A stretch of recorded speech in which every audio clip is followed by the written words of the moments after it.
all protectors! You're not king. Where are you? Rex, we are you. Come out, protectors! Come out! We want to speak to you! Protectors! We want answers!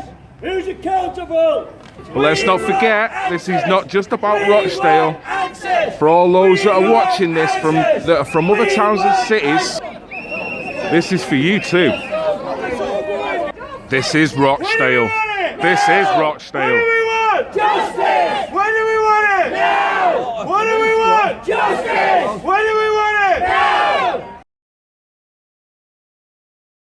Shame on you! Shame on you! Shame on you! Shame on you! Shame on you! Shame on you!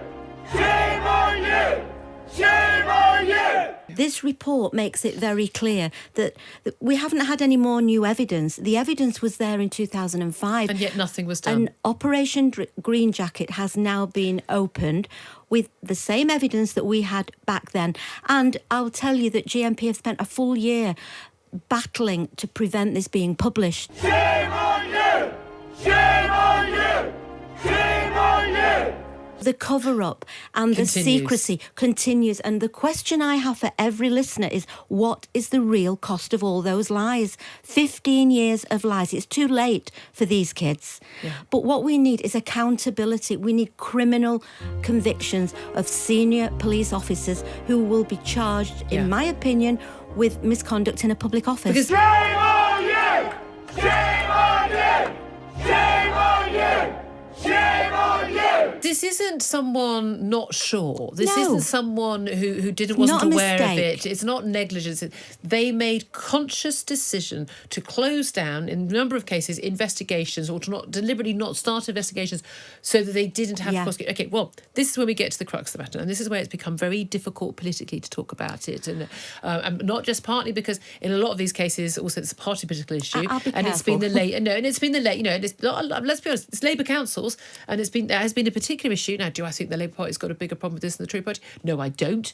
But there's clearly been a particular issue in these councils. And the key issue there has been, the accusation has been that we were constantly told, Asian grooming gangs. They are almost to a man Pakistani Muslim gang.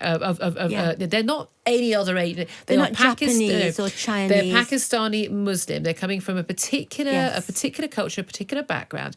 And the claim that is being made is that they were able to continue their grooming of girls, white girls in the community. They viewed the white girls as disposable, as you know, as prostitutes. They didn't have any value to them, and it would appear that the investigations didn't go forward by the police, social care, the council, because there was concern about being seen to be racist or Islamophobic. Shame on you! Shame on you! Shame on you! Shame on you! Do you think that played a role? That it was because of their ethnicity and their religion that they weren't prosecuted? I do think that was a big part of it. But, I mean, the report itself says that, it was very clear that we had evidence to prosecute these men. And I think political correctness was part of it.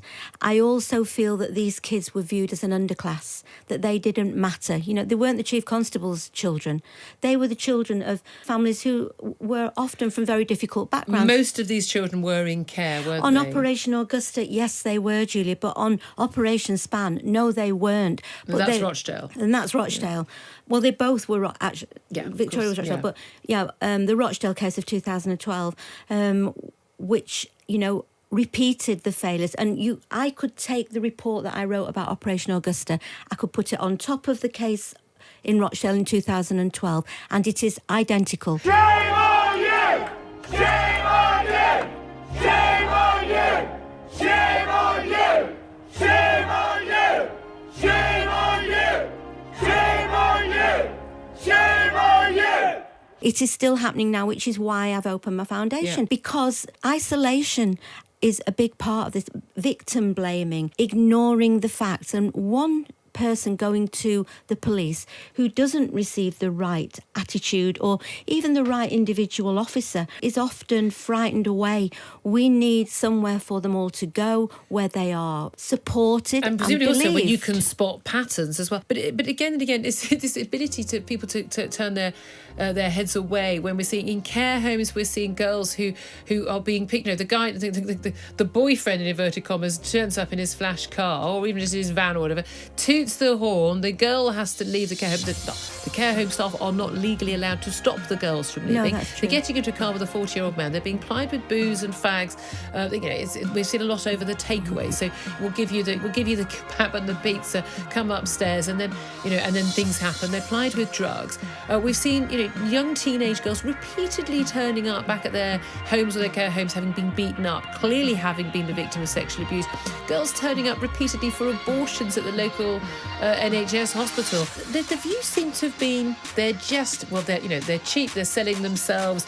They don't matter. Given that these people were in a position where they were legally required to care and to take action, you're saying that's why they need to face criminal conviction. 100%. Stop hiding! The children needed you! 100%. No one's coming out as of yet. We will have justice! We will have accountability! You're not going to get away with it! 100%. You're not going to get away with this! We will have accountability!